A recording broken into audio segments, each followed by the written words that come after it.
Bonjour à toutes et à tous. Ce mercredi, le groupe d'experts intergouvernemental sur l'évolution du climat, ce qu'on appelle le GIEC, a publié un nouveau rapport spécial sur les océans et la cryosphère. Donc c'est les glaciers et les banquises par exemple.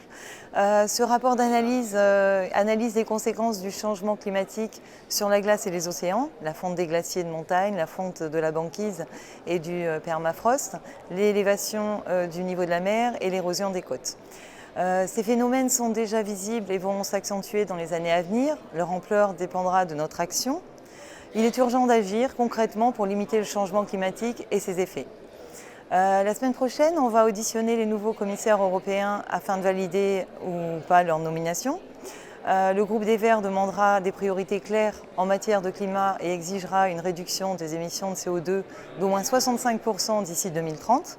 Le rapport du GIEC souligne aussi l'impact que les émissions de gaz à effet de serre ont sur les océans. Ceux-ci ont absorbé près de 30% du CO2 émis par les activités humaines depuis les années 80.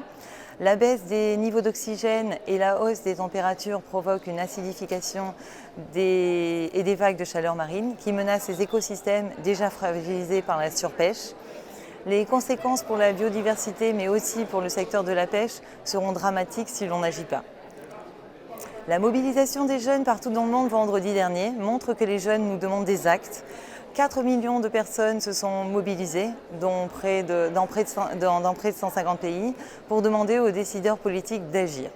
Les chefs d'État et le gouvernement réunis au sommet de l'ONU, le sommet du climat, la semaine dernière, ne se sont pas montrés à la hauteur de cette mobilisation historique. Au contraire, de plus en plus cherchent à décrédibiliser ce mouvement historique.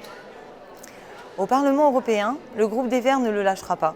On continuera à nous battre pour que l'Union européenne atteigne les objectifs de l'accord de Paris, pour maintenir le réchauffement sous le seuil de 1,5 degré et s'engage en faveur d'une économie basée à 100% sur les énergies renouvelables d'ici 2050.